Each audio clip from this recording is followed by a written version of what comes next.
Hare Hare Hare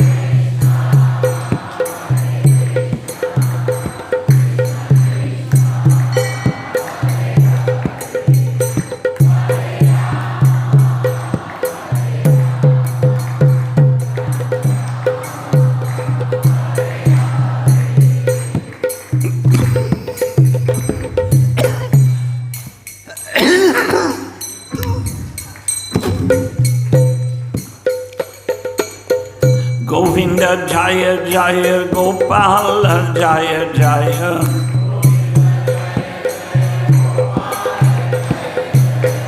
Govinda Jaya Jaya Gopala Jaya Jaya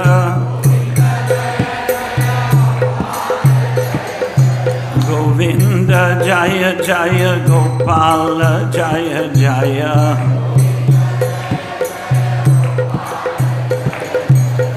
Radha Ramana Hari Govinda Jaya Jaya Radha Ramana Hari Govinda Jaya Jaya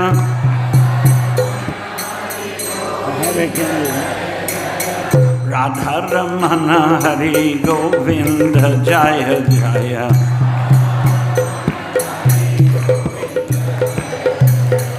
Govinda Jaya Jaya Gopala Jaya Jaya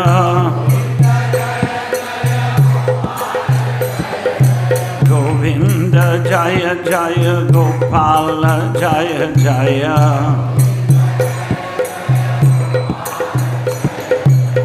Radha Ramana Hari Govinda Jaya Jaya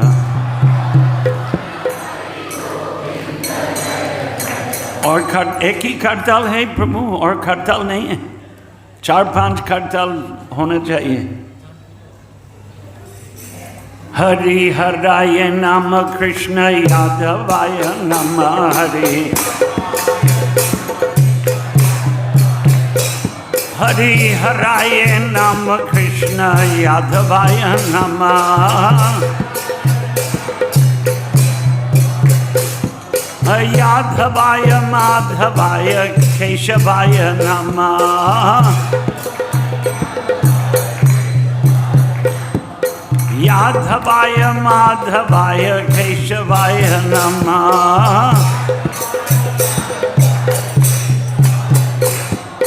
Gopal Govind Ram Shri Madhusudan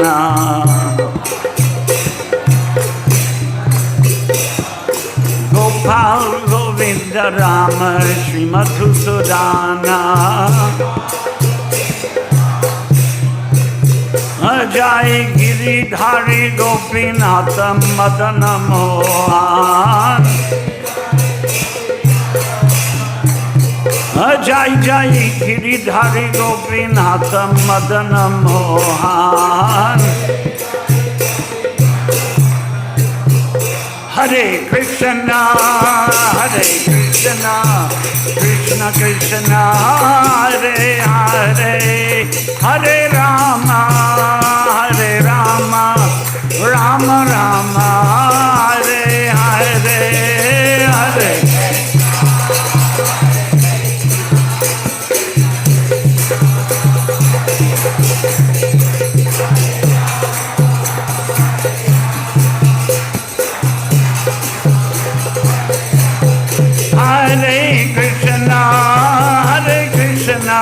Krishna Krishna Hare Hare Hare Rama Rama Rama Hare Hare Hare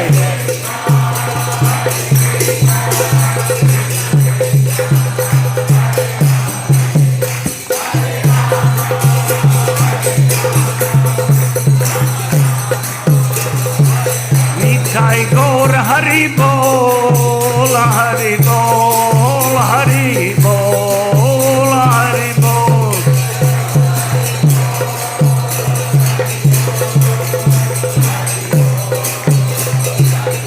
Jaya Jaya Prabhupada Prabhupada Prabhupada Jai Jai Prabhupada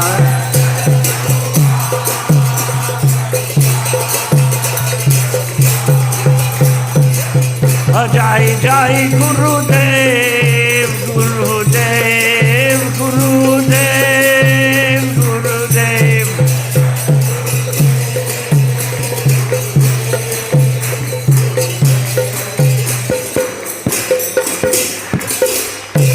गौर प्रेमानंदे हरि हरि बोल। जयम विष्णुपाद परमहंस परिव्राजकाचार्य अष्टोत्तरशत श्री श्रीमद् भाई चरणारविंद भक्ति वेदांत स्वामी श्रील प्रभुपाद की। ISKCON संस्थापक आचार्य श्रील प्रभुपाद की। नितिलीला प्रविष्ट भक्ति सिद्धांत सरस्वती ठाकुर की। श्रील गौर किशोर दास बाबाजी महाराज की। सच्चित आनंद भक्ति विनोद ठाकुर की। वैष्णव सार्वभौम श्री जगन्नाथ दास बाबाजी महाराज की। गौड़ीय वेदांताचार्य बलदेव विद्याभूषण प्रभु की। श्री विश्वनाथ चक्रवर्ती ठाकुर की। श्री नरोत्तम दास ठाकुर की। श्री रूप सनातन भक्त रघुनाथ श्री जीव गोपाल भक्त दास रघुनाथ सद्गोस्वामी प्रभु की। अनंत कोटि वैष्णव वृंद की। नामाचार्य श्री हरिदास ठाकुर की। प्रेम से कहो श्री कृष्ण चैतन्य प्रभु नित्यानंद श्री अद्वैत गदाधर शिवासादि गौर भक्त वृंद की। श्री श्री राधा कृष्ण गोपीनाथ श्याम कुंड राधा कुंड गिरि गोवर्धन की। श्री वृंद देवी गंगा देवी जमुना देवी भक्ति देवी की। श्री वृंदावन धाम की। मथुरा धाम की। मायापुर नवद्वीप धाम की। श्री जगन्नाथपुरी धाम की। श्री द्वारकापुरी धाम की। श्री अयोध्यापुरी धाम की। श्री श्री राधा माधव मंदिर की। श्री श्री गौर निताई की। और श्री श्री राधा माधव की हरिनाम संकीर्तन की। गौर प्रेमानंदे हरि हरि बोल। समावेत भक्तवृंद की। समावेत भक्तवृंद की।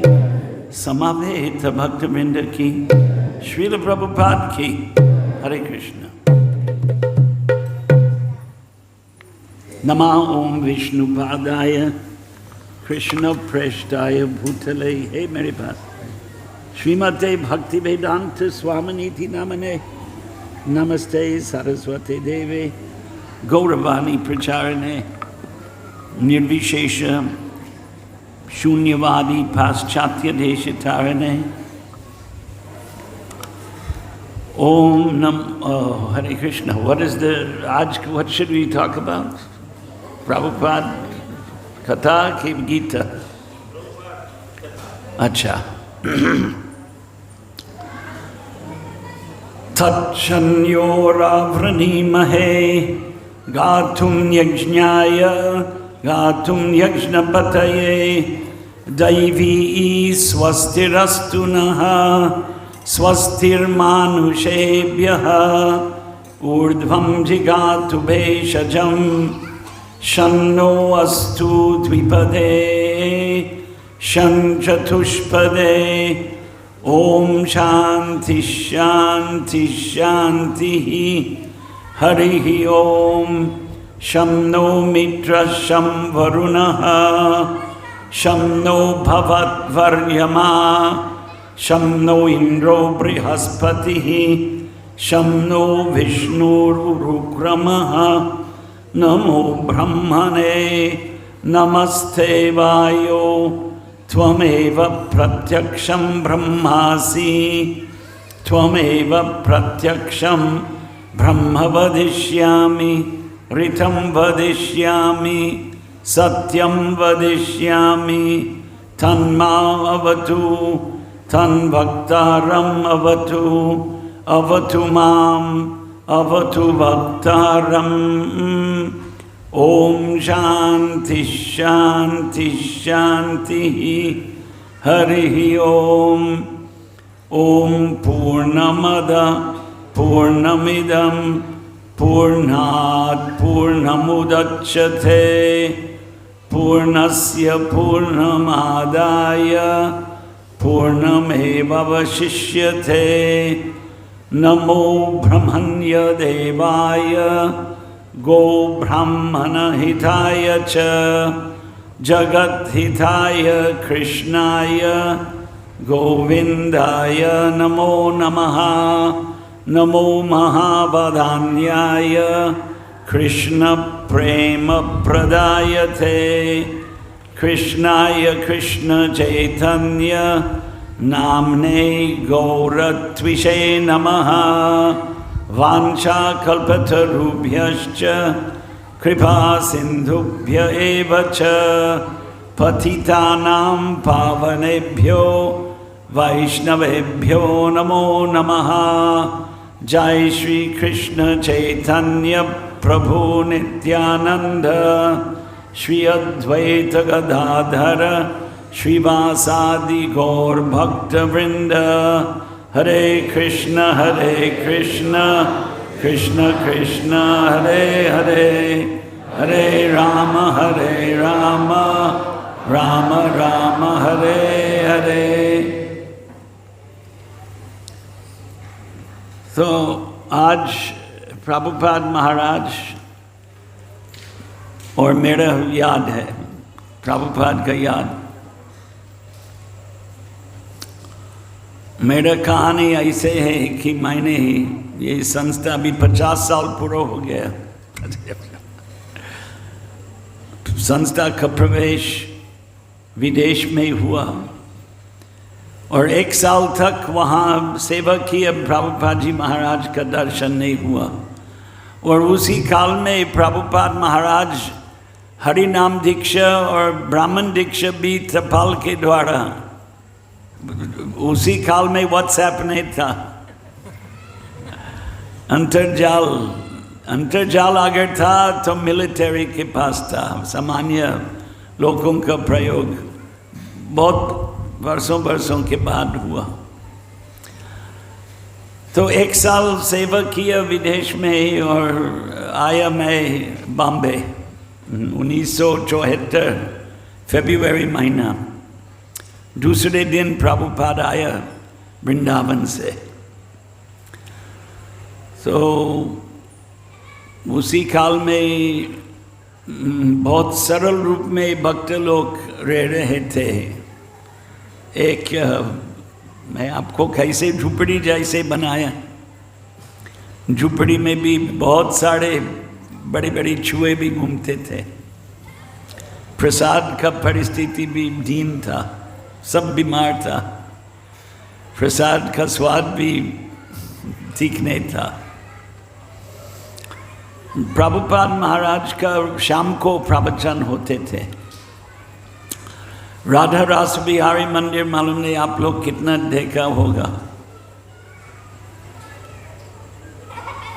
बहुत कम। बॉम्बे में जुहू राधा रास बिहारी, अच्छा आधा लोग भी नहीं देखा, इतना नजदीक है। कितना दूर है यहाँ से? 3 घंटे भी, 3 घंटा 2-3 घंटा 3। तो प्रभुपाद जी महाराज 4 एकड़ भूमि प्राप्त किया। भूमि बहुत कीमती हो गया। उसी काल में कि भूमि सस्ता था आज के अपेक्षा से, लेकिन लोगों के पास रुपया नहीं थे। तो भगवान की मूर्ति एक झुपड़ी में प्रभुपाद जी महाराज ने रखा था और पूजा रोज 6 बार 7 बार होते थे, पूजा नैवेद्य। मेरा याद है कि प्रभुपाद सुबह निकलते थे जुहू के समुद्र के किनारे पर घूमने के लिए 1 घंटा, और शाम को इसी 7:30-8 बजे गीता पर प्रवचन देते थे। सुबह मेरा याद नहीं प्रवचन होते थे कि नहीं जी, रोज 1 बार। 4 बजे प्रभुपाद जी महाराज अतिथियों का स्वागत, दर्शन, ये भी उनके कमरे में लोग आके बैठ के बात करते थे। और शाम को कीर्तन, आरती, प्रवचन, और प्रवचन के पश्चात प्रभुपाद अपने हाथ से शीरा प्रसाद, मेरा याद है वो प्रसाद आटा का शीरा, आटा का शीरा मेरा याद है और ऐसे दबा के देते थे, गिराते नहीं थे, हाथ में, हाथ से हाथ हाथ खींच के देते थे। किस विषय पर प्रवचन दिया हम इंटरनेट में मिलेगा, क्योंकि याद नहीं रहा। तो उसी काल में प्रभुपाद महाराज के सचिव और सेवक एक ही था, और वो सत्स्वरूप महाराज करके अभी जी रहे हैं। बहुत उनके परिस्थिति सुखद नहीं है, अभी तबीयत बिगड़ा हुआ है और 85 वर्ष की उम्र है अभी। वो प्रभुपाद रोज अपना सेवकों के द्वारा भोजन मध्याह्न के काल में करते थे, और भोजन के पहले प्रभुपाद महाराज का तेल मालिश होते थे। तो लगभग एक सचिव भी रहते थे जो उन्होंने पत्र व्यवहार को बोलकर सचिव टंकन कर, ये कंप्यूटर के पहले कैसे माना, टाइपराइटर मालूम नहीं लोगों ने देखा कि नहीं, अब वो भी लुप्त हो गया। लेकिन उसी काल में सत्स्वरूप सेवक ये मालिश करते थे प्रभुपाद को, और उनका रसोई करते थे, और सचिव अलग, लेकिन वो टाइम में अलग नहीं था, सत्स्वरूप दोनों कर रहे थे। तो सत्स्वरूप महाराज जहाँ मैं रह रहा था USA में ही, हमारे GBC प्रतिनिधि था, तो हमारा पहचान था। तो उन्होंने मेरे को प्रभुपाद के बर्तन साफ करने के लिए छोटे छोटे बर्तन में ही रसोई करते थे, केवल प्रभुपाद के लिए रसोई करते थे, भक्त लोगों का रसोई अलग था। तो एक दिन मैं घिस रहा था बर्तन, और अचानक प्रभुपाद दरवाजा खोल के बोला कि आपने, मेरे को डांटने लगा कि आपने सुना नहीं कि कोई दरवाजा पर ध्वनि कर रहे हैं? तो मैंने नहीं सुना, मैंने कुछ बोला नहीं, प्रणाम करके दरवाजा पर गया और खोल दिया, और कोई खड़ा था।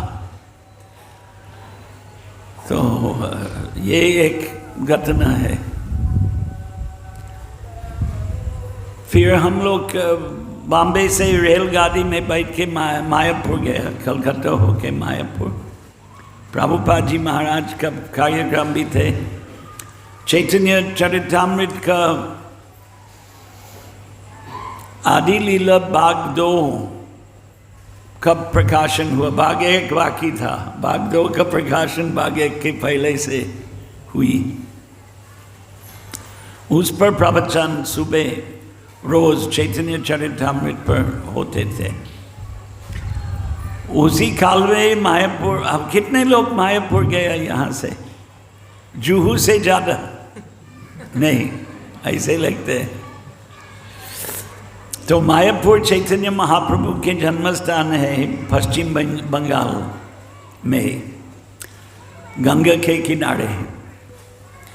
और अभी हमारे संस्था के साथ 700 एकड़ भूमि है। वो टाइम में 700 एकड़ भूमि नहीं थे, ग्रामीण विस्तार है। कलकत्ता से आगे 100-120 किलोमीटर दूर है।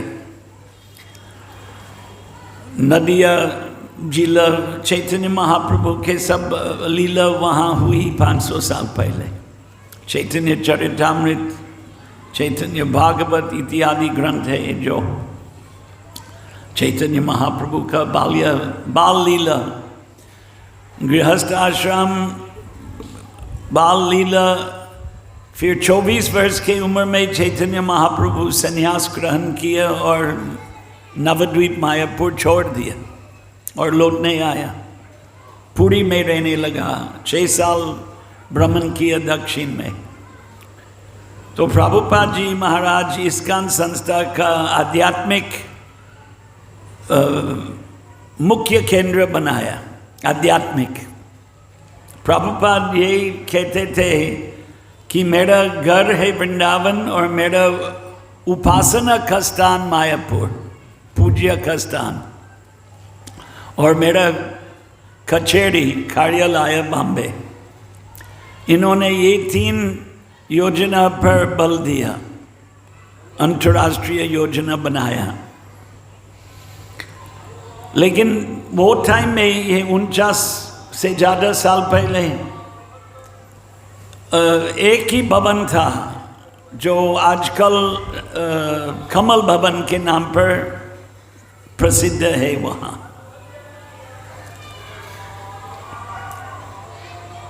ये नवसारी है कि दुबई है?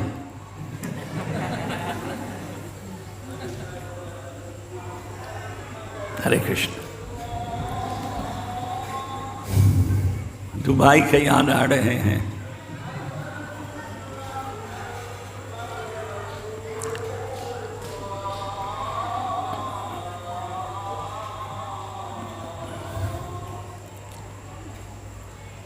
तो उसी काल में जरा सा भूमि था, मालूम नहीं 20-30 एकड़ भूमि, और वो एक ही भवन वो भी पूरा नहीं हुआ, कुछ बाकी था, लेकिन जल्दी जल्दी तैयार करके प्लास्टर ही नीचे भी प्लास्टर कर दिया। पहला माला दूसरे माला पक्का था, तीसरे माला खाली प्लास्टर करके तैयार। 400 भक्त लोग आया दुनिया भर के। पहले बार इतना बड़ा महोत्सव हुई। अभी हजारों लोग आते हैं, लेकिन उसी काल में इस्कॉन कितने, इस्कॉन का 8 साल जैसे पुराना था। जब प्रभुपाद जी महाराज चले गए, अब भारत में 8 केंद्र था, अभी 400 केंद्र हो गए। तो हम लोग प्रभुपाद के प्रवचन सुनते थे और गंगा में स्नान करते थे। प्रसाद कब भी बोल नहीं सकते, प्रसाद का व्यवस्था ठीक नहीं था। एक दिन प्रभुपाद जी महाराज के गुरुबाई के आश्रम में हम सबको लेके गया। प्रसाद स्वर्गलोक जैसे लग रहे थे, कितना अंतर था हमारा और वहाँ का, बहुत अच्छा प्रसाद। लेकिन वो गुरुबाई के एक शिष्य ने कुछ मालूम नहीं क्या बोला, प्रभुपाद नाराज हो गया। क्यों लेके गए सब लोग वहाँ? एक घटना है, हम बाद में ही सुन लिया, उसी टाइम में नहीं सुना, बाद में ही सुन लिया। फिर वहाँ से हम गए वृंदावन।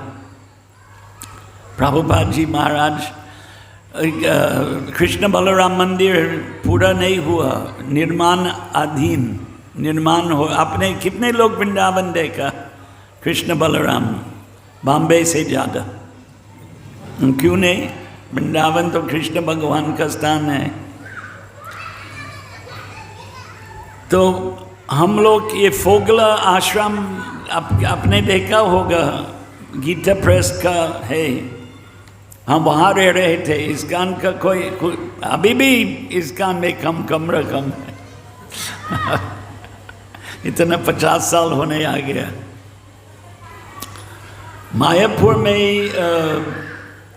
एक ही इस्कॉन के नायक के दूरदृष्टि से उन्होंने खूब ज़मीन खरीदने के लिए पैसा दिया, लेकिन वृंदावन में ऐसा नहीं हुआ। इसलिए इस्कॉन का ज़मीन वृंदावन में कम है।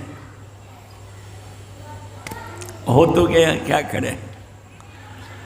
तो फोगला के सामने 24 घंटे कीर्तन चलता था, सीताराम सीताराम सीताराम जय सीताराम।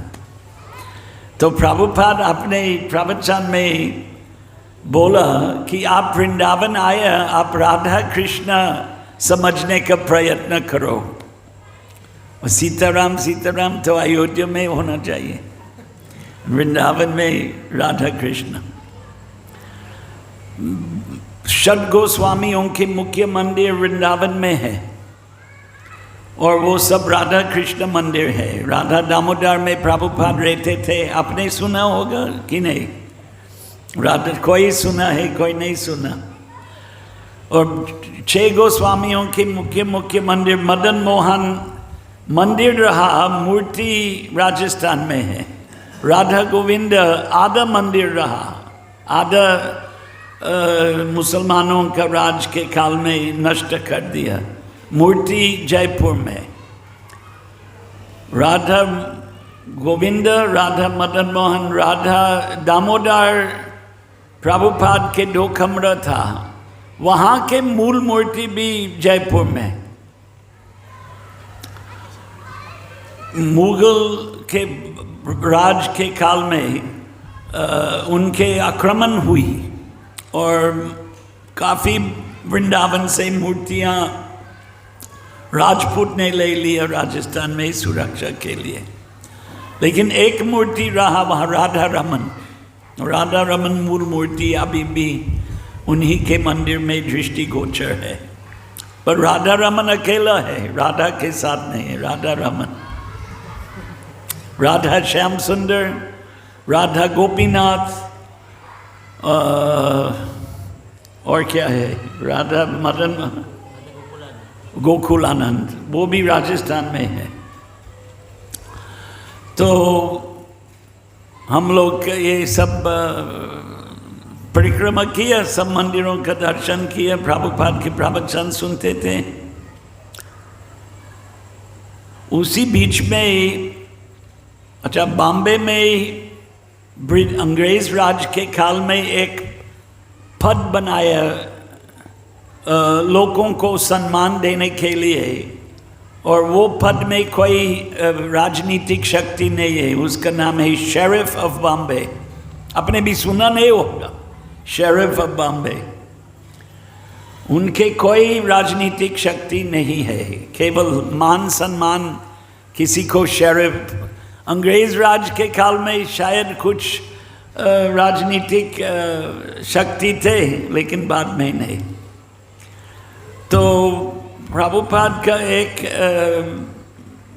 एक राजनीतिक नायक, म्युनिसिपल काउंसलर प्रभुपाद का विरोधी था, और उसने शेरिफ को प्रेरणा दिया, और वो शेरिफ ने एक पत्र पेश किया, प्रस्तुत किया कि इस्कॉन के कीर्तन हैरान है। तो प्रभुपाद महाराज ने निर्णय किया कि हम सत्याग्रह करेंगे जुहू के विस्तार में, और 150 भक्त लोग रोज, हम लोग, मैं भी था, प्रभात फेरी में जाते थे जुहू मंदिर के आजू बाजू। ये 10-15 दिन तक चलते रहा। प्रभुपाद दिखाना था कि ये अनुचित है, जो ये शेरिफ के पत्र, ऐतिहासिक घटना। फिर दीर्घ कथा है, मैं हैदराबाद गया, लंबा कथा है, मैं सब नहीं बताऊंगा, लेकिन हैदराबाद गया और प्रभुपाद आया, मुझे मालूम नहीं था। प्रभुपाद आया और 5 दिन उनके पंडाल में प्रवचन होते थे, पब्लिक, जाहिर पब्लिक के लिए। तो ये पब्लिक कार्यक्रम शाम को रहा। वहाँ भी मंदिर निर्माणाधीन। प्रभुपाद जी महाराज इस्कॉन मंदिर में नहीं रहा, एक श्रेष्ठी के घर में रहा। बहुत बड़ा पैसा वाला राजस्थानी व्यापारी, हैदराबाद में बहुत राजस्थान और हरियाणा के व्यापारी लोग पेढ़ी पिछले 150 साल से 200 साल से रह रहे हैं। पन्नालाल पिट्टी करके थे, उसके बड़ी विदेशी गाड़ी था, प्रभुपाद को एयरपोर्ट में पिकअप करके उनके घर में रहते थे और प्रवचन के काल में हम उनको शाम को दिखते थे। 5-5 हज़ार लोग आते थे प्रवचन सुनने के लिए। वो उस काल में दूरदर्शन बॉम्बे, कलकत्ता, दिल्ली, चेन्नई, जो मद्रास बोलते थे, हैदराबाद में नहीं था, ये सूरत, अहमदाबाद, कोई भी जगह नहीं था। चलचित्र था पर दूरदर्शन नहीं था, घर घर में टीवी नहीं थे। तो काफ़ी लोग ऐसे प्रवचन कार्यक्रमों में आते थे। पर हैदराबाद से प्रभुपाद तिरुपति बालाजी गया, उसने विमान में गया और हम लोग मैथडोर गाड़ी में गया। हैदराबाद से तिरुपति 500 किलोमीटर, जैसे गर्मी के मौसम चालू हो गया अप्रैल महीने के अंत में, हम लोग इडली खाने के लिए रोका हाईवे में। एक इडली 10 पैसा। अभी आप कल्पना करो, प्रभु जी पब्लिक को इडली खिला रहे हैं ना होटल में। 2 इडली का क्या है आजकल? 60। वाह। इसके बाद 2-2.5 साल के बाद हैदराबाद मंदिर के उद्घाटन के काल में गर्ग मुनि करके स्वामी जी था, प्रभुपाद शिष्य, कलकत्ता से आया और हम लोगों को होटल में इडली खाने के लिए ले। हम होटल में जाते नहीं थे। ये 1974, राइट, 75-76, और 2 इडली 3 रुपया। झटका लग गया, 3 रुपया 2 इडली। अभी 7 रुपया है 2 इडली। 3 रुपया में महंगा से महंगा, और अभी भी वो इडली का याद है, इतना अच्छा था।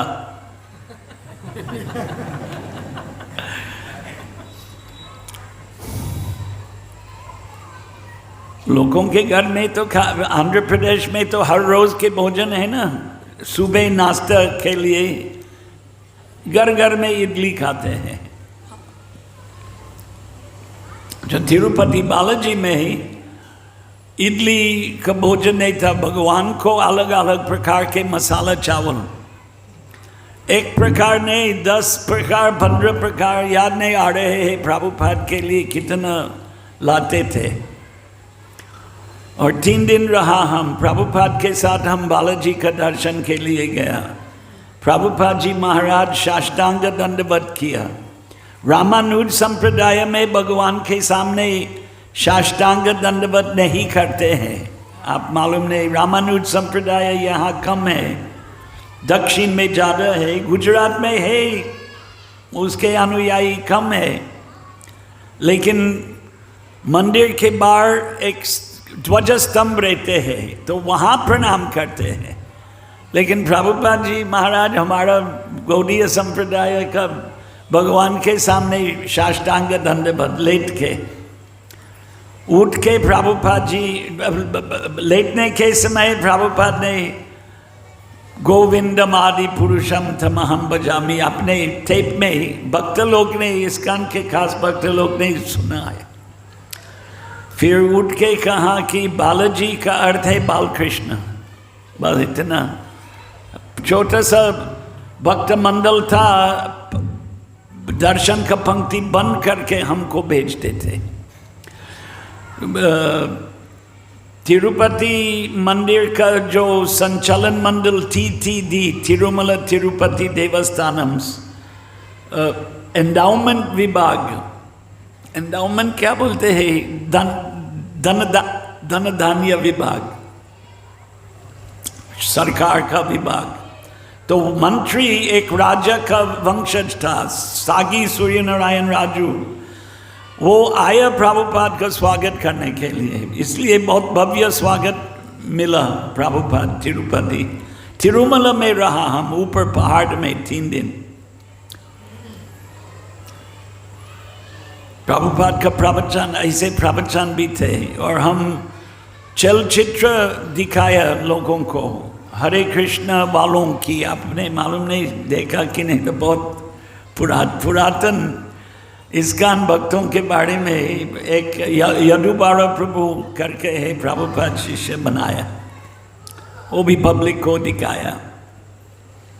16 mm प्रोजेक्टर आजकल लुप्त हो गया, वो टाइम के टेक्नोलॉजी था। अभी ये सब डिजिटल हो गया ना, प्रोजेक्टर, जो टेप सब समाप्त हो गया। प्रभुपाद चले गए तिरुपति से, हम लोग हैदराबाद लौट आया, तो उनको अगले बार कब देखा? 1975 मायापुर के हर साल ये गौड़ पूर्णिमा, होली पूर्णिमा चैतन्य महाप्रभु का जन्म स्थान है, दुलेटी बोलते हैं यहाँ। हम गया नहीं मायापुर, क्योंकि 150 भक्त लोग मायापुर से चले आया हैदराबाद, और प्रभुपाद का 5 दिन का जाहिर प्रवचन दूसरे जगह में, 74 वाले प्रवचन के स्थान में नहीं, दूसरे जगह। मेरा 2-4 याद है उसमें। प्रभुपाद ये प्रवचन में सबको निवेदन किया कि आपके संस्कृति का रक्षण कीजिए, आपका संस्कृति मत छोड़ना।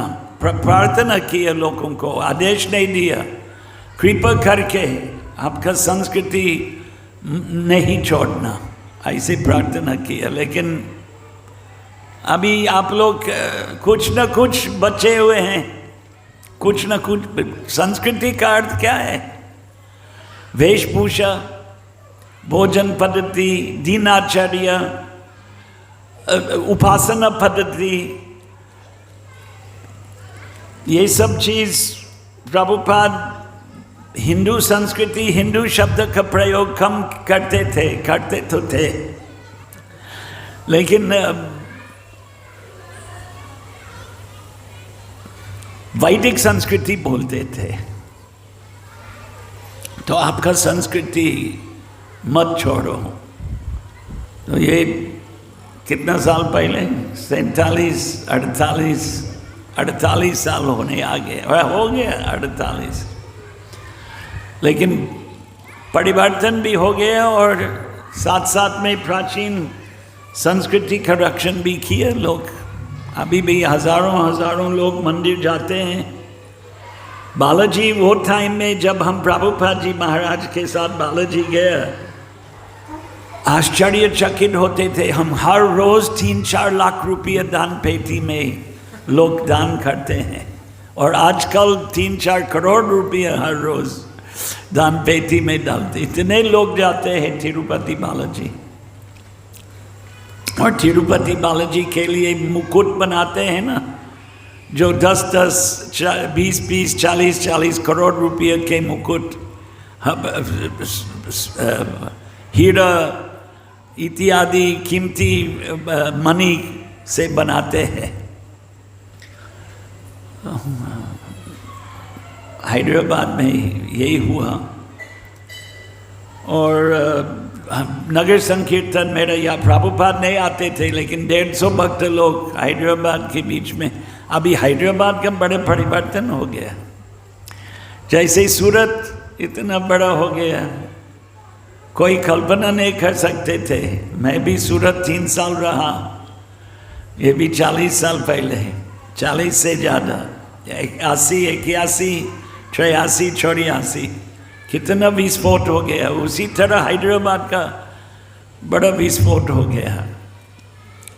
महानगर जीवन में, और महानगर जीवन, यंत्रमय जीवन, पाश्चात्य संस्कृति, पाश्चात्य विचार फैलते जा रहे हैं पूरी दुनिया में ही, भारत में नहीं, दुनिया भर चलते हैं। लेकिन प्रभुपाद जी भारतीय संस्कृति, हिंदू संस्कृति का रक्षण के लिए उपदेश दिया बारंबार।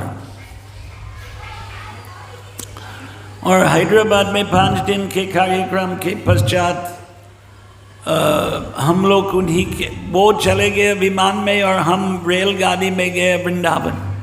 अच्छा, कलकत्ता से हैदराबाद, हैदराबाद से मथुरा का रेल 2 डब्बा केवल इस्कॉन के भक्त लोगों, विदेशी भक्त लोगों के लिए। तो मैंने वो सेवा किया, उसका व्यवस्था रेलवे के मुख्य कार्यालय में जाकर जनरल मैनेजर मिला, बड़े अधिकारी, और वो व्यवस्था हो गया। तो कृष्ण बलराम मंदिर की उद्घाटन हुई हैदराबाद कार्यक्रम के पश्चात, रामनवमी 1975। बहुत भव्य कार्यक्रम था। आपने वृंदावन जाके देख लिया? जो देखा वो तो प्रभुपाद महाराज का समाधि नहीं था। प्रभुपाद महाराज के जीवन काल की बात है, अभी उन्हीं का समाधि मंदिर है वहाँ। लेकिन मंदिर और अतिथि भवन का उद्घाटन हुआ और उन्होंने काफ़ी स्थानीय संत पुरुष, वैष्णव अगर था, मायावादी भी बुलाया, जो विख्यात था वृंदावन में, सबको बुलाया। उद्घाटन है, मंदिर का उद्घाटन सबके लिए है। और मेरा एक ही याद है कि एक बड़ा यात्रा निकला, जुलूस निकला, और हाथी भी था। हाथी जुलूस में हम विदेशी लोग, हमने हमारे बचपन में ये नहीं देखा। बहुत भव्य कार्यक्रम था, उतना याद है, ज़्यादा याद नहीं है ना। कि मैंने प्रभुपाद बाइसिकल रिक्शा में घूम रहे थे देखा, ये भी एक याद है। तो ये उद्घाटन के बाद प्रभुपाद जी विदेश चले गए। बाद में आया, वृंदावन आया, और मैंने उनको सितंबर महीने में वृंदावन में मुलाकात किया। और हम प्रभुपाद जी महाराज पैदल निकलता था सुबह, इनके रोज़ के अभ्यास था, 1 घंटा पैदल चलना था। तो उन्हीं के साथ साथ में घूमते थे। तो प्रश्नोत्तरी चालू हो गया उन्हीं के साथ। और मैंने पूछा, प्रभुपाद महाराज, पाश्चात्य धर्म, ईसाई धर्म, यहूदी धर्म, मुसलमानों का धर्म लगभग एक ही है ना, एक ही स्थान के हैं। और क्या श्रेष्ठ है उन लोगों के, एक भगवान का उपासना या देवी देवताओं का उपासना? तो प्रभुपाद का जवाब था कि देवी देवताओं का उपासना श्रेष्ठ है। कैसे? क्योंकि वैदिक पद्धति पालन करने से धीरे धीरे उन्नति होगा, आध्यात्मिक उन्नति। फिर उन्होंने कहा कि ये धर्म, ये सभी पाश्चात्य धर्म मांसाहारियों का धर्म है, ऐसे ही उन्होंने कहा। तो हम जानते हैं कि भारत में भी मांसाहारी लोग हैं जो अपने आप को हिंदू बोलते हैं। उसका कहने का तात्पर्य एक गाय मांस खाने वाला, क्योंकि भारत में गाय मांस हिंदू नहीं खाते हैं। गाय का कत्ल नहीं होने देते हैं, क्योंकि गाय माता के रूप में स्वीकार करते हैं, क्योंकि दूध देते हैं। तो माँ का कत्ल कैसे होगा? लेकिन ये बात उन्होंने नहीं किया, लेकिन उसका तात्पर्य यही है। तो कभी कभी कोई विदेशी भक्त लोग, क्योंकि बचपन का संस्कार है ना पाश्चात्य धर्म, लेकिन प्रभुपाद आंतरिक उन धर्मों को मान नहीं दिया। कभी कभी गिरे हुए थे पाश्चात्य देशों में जब प्रचार कर रहे थे उन लोग, ईसाई अनुयायी खास, तो उन्होंने बोलना पड़ा कि हाँ, एक उपाय था देश काल और पात्र के अनुसार, यीशु प्रभु हमारे गुरु है। लेकिन आंतरिक में प्रभुपाद गीता पर प्रवचन देते थे, भागवत पर प्रवचन देते थे, बाइबल पर प्रवचन कभी नहीं दिया, कभी नहीं। कभी भी बोलते हैं कि बाइबल में लिखा है कि कर्म का फल भोगना पड़ेगा। अंग्रेजी में जो आप करते हैं आप उसका फल मिलेगा। ऐसे ही कथन है बाइबल में। बाकी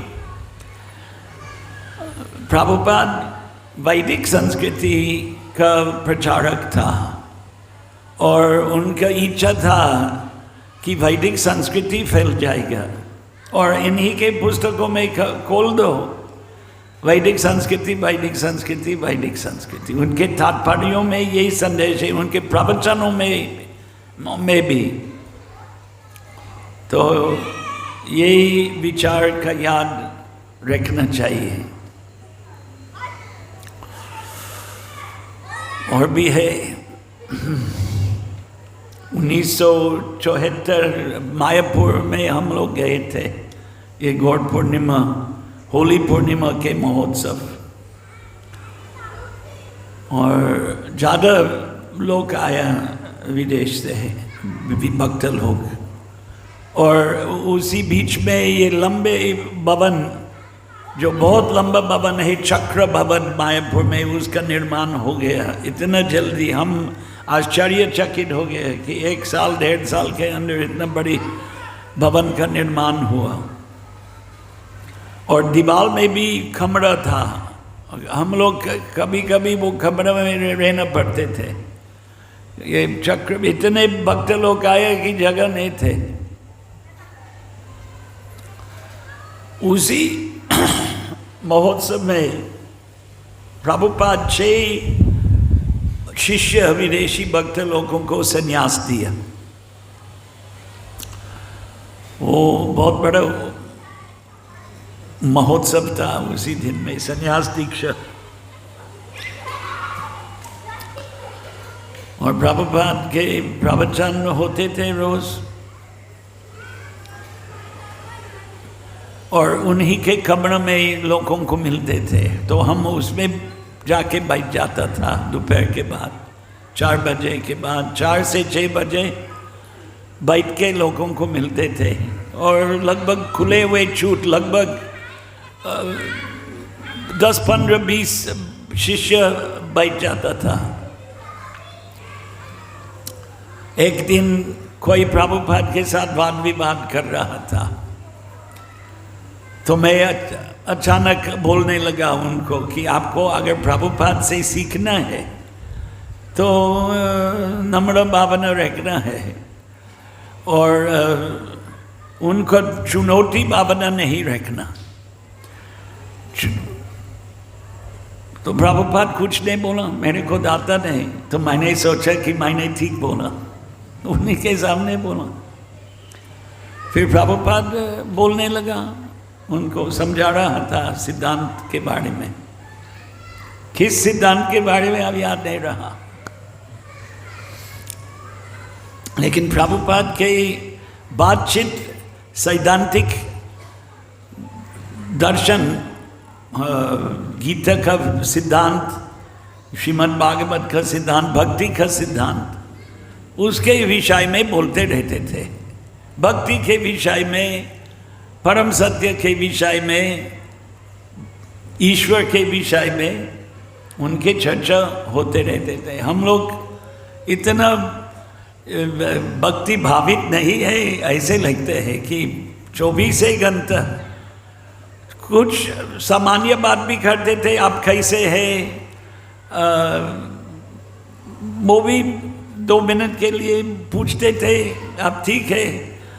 जब लोग उनको मिलने के लिए आते थे, लेकिन तुरंत ही गीता का सिद्धांत, भक्ति का सिद्धांत, भक्ति का विषय का चर्चा करते थे। उस प्रकार से आदर्श प्रचारक का दृष्टांत दिया सबको। और दिन में 2 घंटा आराम करता था, रात को 2 घंटा। 12 बजे उठ के अनुवाद, भागवत का अनुवाद और तात्पर्य, वो लिखते नहीं थे, टंकन भी नहीं करते थे, बोलते थे। रिकॉर्डिंग मशीन यंत्र में बोलते थे, और उनके शिष्य मंडल टंकन करके प्रकाशन देखते थे। संपादन, प्रकाशन, सब काम शिष्य लोग ने। काफ़ी पुस्तक, उन्हीं के जीवन काल में काफ़ी पुस्तकों का प्रकाशन हुई, और वो अकेला सब कर रहे थे। अभी बहुत सारे पुस्तक निकला लेकिन शास्त्र के ऊपर कम। लेकिन प्रभुपाद शास्त्र का व्याख्या करना लक्ष्य बनाया अपने जीवन को, खास करके श्रीमद् भागवत, चैतन्य चरितामृत तो उन्होंने भी किया, और गीता। इन्हीं के प्रवचन भी पुस्तक बनाया, कुंती देवी के शिक्षण, फिर क्या है आत्म साक्षात्कार का विज्ञान, ये सभी पुस्तक प्रभुपाद जी महाराज के प्रवचन से बना दिया, प्रकाशन किया। तो मायापुर के बाद प्रभुपाद विदेश चले गए और लंबा चक्कर काट के आया बॉम्बे जन्माष्टमी के पहले, तो हम उनको वहाँ भी मिला। तो एक कहानी है उसी काल में, ये जन्माष्टमी के पहले हम 2-3 दिन प्रभुपाद के साथ रहा जुहू में। तो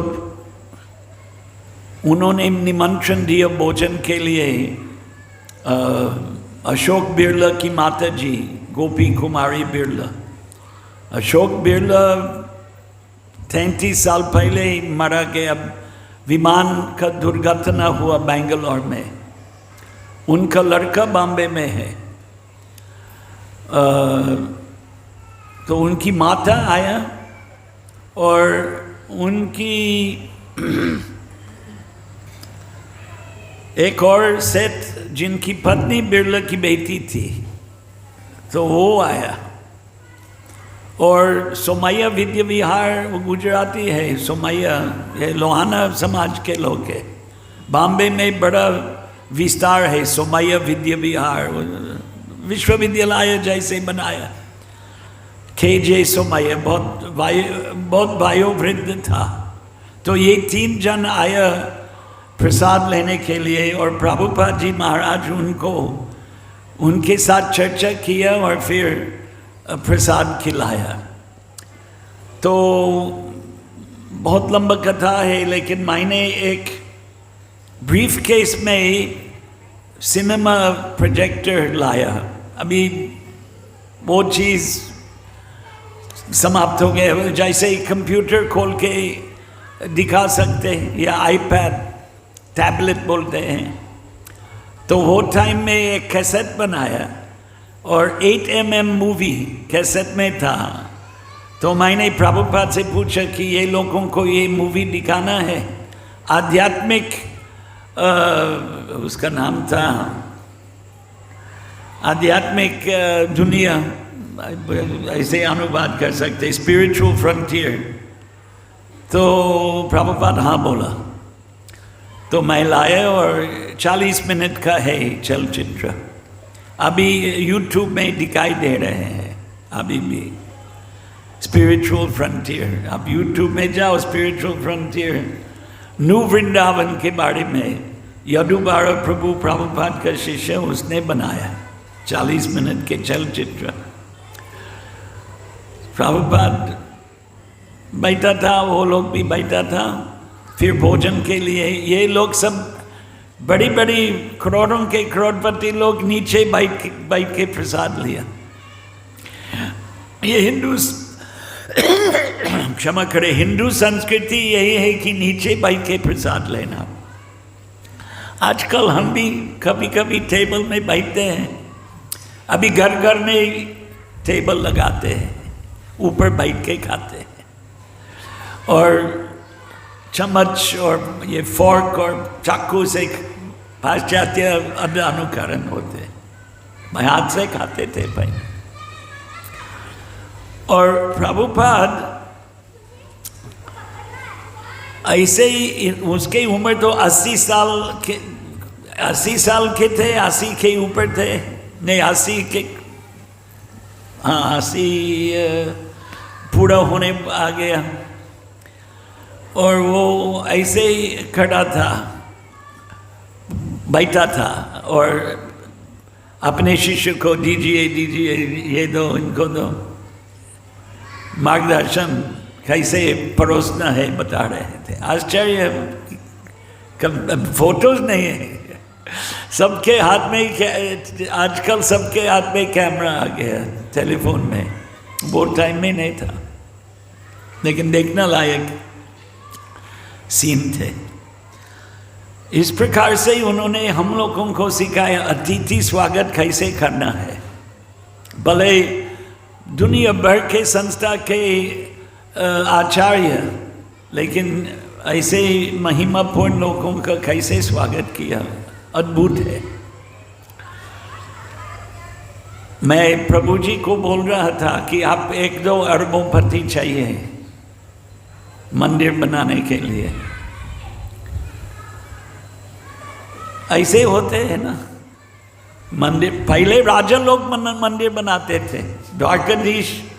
द्वारका में द्वारकाधीश मंदिर अद्भुत है, राजाओं ने बनाया।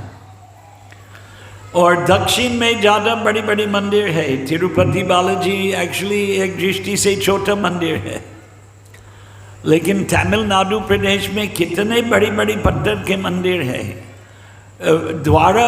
दरवाजा जो राजगोपुरम बोलते हैं मंदिर से बड़ा है। तो ये शिल्प शास्त्र के अनुसार निर्माण जगन्नाथपुरी कितना अद्भुत मंदिर है, राजा लोग ने बनाया।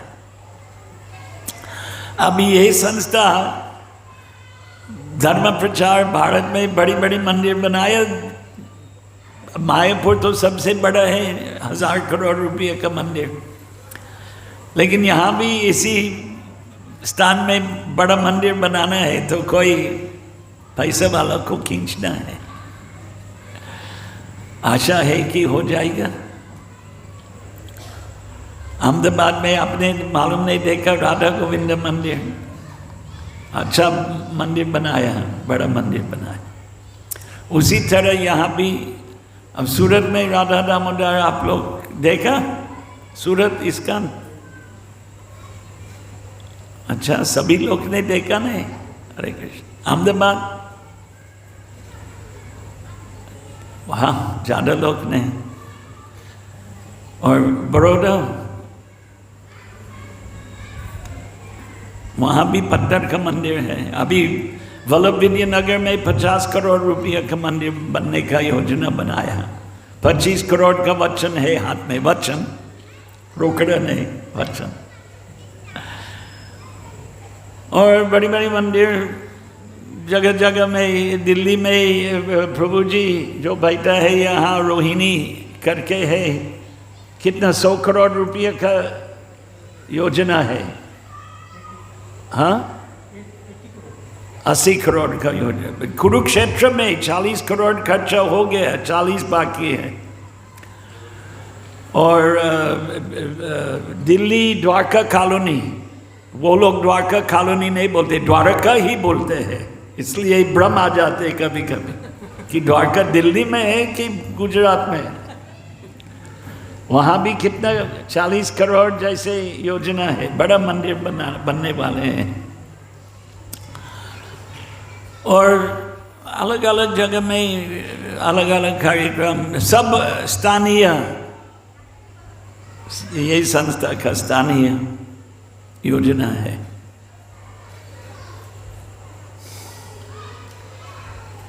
कुछ बढ़े गया प्रभुपाद का, कितना बजे तक चालू रखना प्रभु? 9:30, और अभी 9:30 हो गया, 5 मिनट। 1974 बॉम्बे का याद आया, लेकिन 1974 जनवरी पहले और दूसरा प्रभुपाद का चेन्नई, मद्रास में 2 दिन मैं वहाँ था और 5 दिन नेल्लूर। तो चेन्नई में हम समुद्र के तट पर प्रभुपाद जी महाराज के साथ सुबह भ्रमण में थे।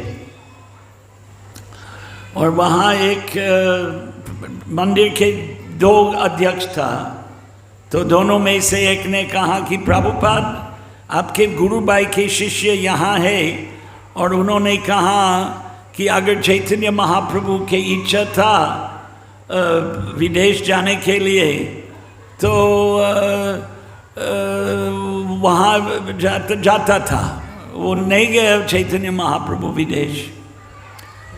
तो प्रभुपाद ने जवाब दिया, क्योंकि चैतन्य महाप्रभु का इच्छा था कि मैं जाके करूं।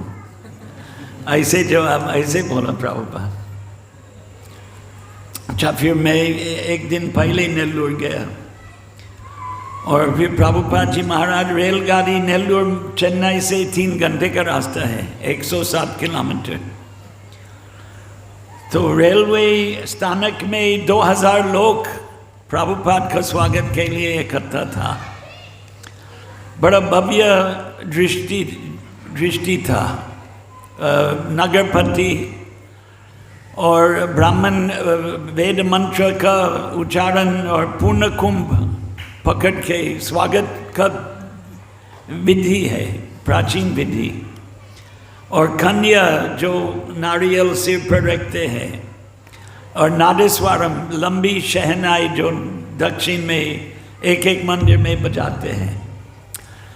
तो प्रभुपाद ये सब देख के उनके 10-15 विदेशी शिष्य, उसी काल में फिर हिंदुस्तानी शिष्य भी थे, पर प्रभुपाद इसलिए प्रसिद्ध हो गए ना, उन्होंने विदेशी शिष्य भारत में लाया और कहा था कि ये नाचने वाला सफ़ेद हाथी है, जिस प्रकार से आकर्षण होते थे। और उसी में से प्रभुपाद थोड़ा प्रसिद्धि प्राप्त किया। तो उन्होंने हम लोगों का कहा कि वैदिक संस्कृति दक्षिण भारत में ज़्यादा सुरक्षित है। उसका तात्पर्य यही नहीं है कि पूरा भारत में सुरक्षित नहीं है। अलग अलग रूप में, अलग अलग जगह में वैदिक संस्कृति का, जैसे पंजाब में आज तक लोग ज्येष्ठों का पाँव छूते थे, स्पर्श करते हैं मान देने के लिए। दक्षिण में नहीं करते। लेकिन ये सब चीज़ देख के वहाँ ये मुसलमानों का राज और अंग्रेज राज का ज़्यादा प्रभाव तो था दक्षिण में, लेकिन उतने ज़्यादा नहीं थे जैसे उत्तर भारत में। गुजरात में भी थोड़ा कम था। गुजरात में अंग्रेज राज साक्षात नहीं था। कैसे था, राजा लोग उनको पैसा देते थे, अंग्रेज राज उनको मानते थे, इसलिए उनके प्रतिनिधि रहते थे, लेकिन उनके सेना और उनके संचालन नहीं था। लेकिन बंगाल में तो था, उत्तर भारत में था, दिल्ली में फिर राजधानी पहले ही अंग्रेज राज का कलकत्ता था, फिर बाद में दिल्ली। अभी अंग्रेज राज समाप्त हो गया 70 वर्ष, 72, 74 कितना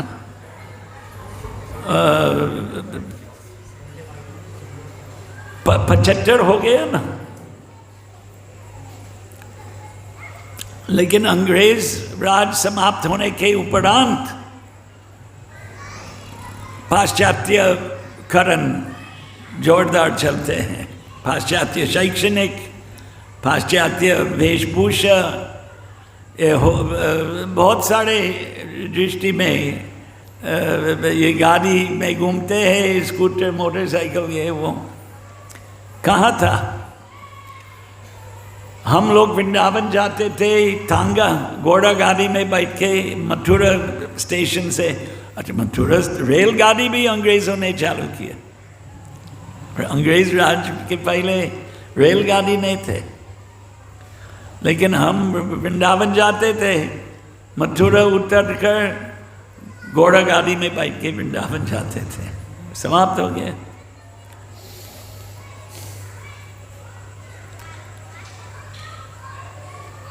हरे कृष्ण। प्रभुपाद जी महाराज का दया से